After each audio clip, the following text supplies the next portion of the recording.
I've been able to go and look at a lot of the footage and see so much coverage of Ali over the years, and to see the impact that he, the legacy that he left. Right. When he left this earth, man, and it's still today. You still have so many people putting him in their Mount Rushmore, or calling him one of the GOATs in terms of sports, man. Because early on, I mean, he might have been a hated person because he talked so much, and he bragged so much, and he said he was the greatest so much, to the point where people that used to hate him started loving him when he got older. You know, it was amazing because, of course, one of the reasons why his legacy is so popular is because he refused to be drafted into the military because of his religious beliefs, and because of that, they stripped him of his titles.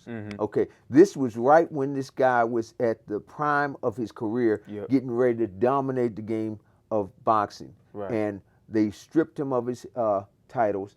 He, of course, took it to the Supreme Court, and he ended up winning.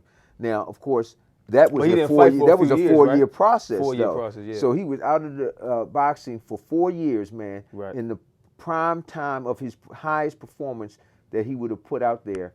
We didn't get to see that from Muhammad Ali until he came back. And of course, he came back and eventually he beat George Foreman.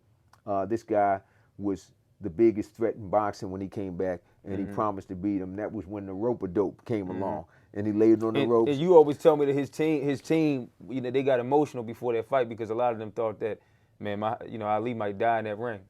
Yeah, man. I mean, if you ever look at that fight with George Foreman, man, George Foreman was the biggest guy in the game. He hit hard. He was just knocking guys out like crazy. And Ali played with him and had a strategic plan in how to defeat him. And it was to use him to get him to outpunch himself.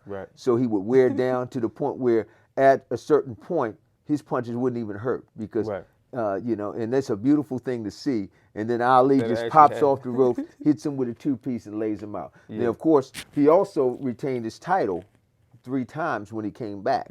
So, and of course, the thrill in Manila with the battles that he had with Joe Frazier, who was a great fighter, and he had battles with other big fighters like Ken Norton and other fighters like that. So he was well known for the battles that he was in and able to continue to win titles. So that was one of the reasons why I thought that he was the greatest. And he spoke highly of himself, and his level of so trash many talk people's was lives, And see, these guys talk trash nowadays. Like we've seen what Floyd has done over the years, and from going from Pretty Boy Floyd to Money Mayweather and all of that. But I don't think that anybody has really, mastered the art of trash talk the way that he did it. No. And then can go and back it up, and And he wasn't foul. Right. He said some things that might have crossed the line, calling names and things of that nature. So we won't get into the name calling that he did, but it was all in fun.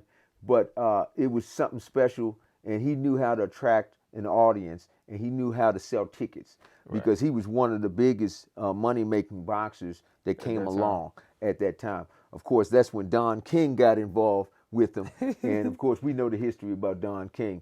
How he was a promoter in boxing and ended up kind of taking a lot of boxers for their money, and it wasn't a fair game when you had him as a promoter.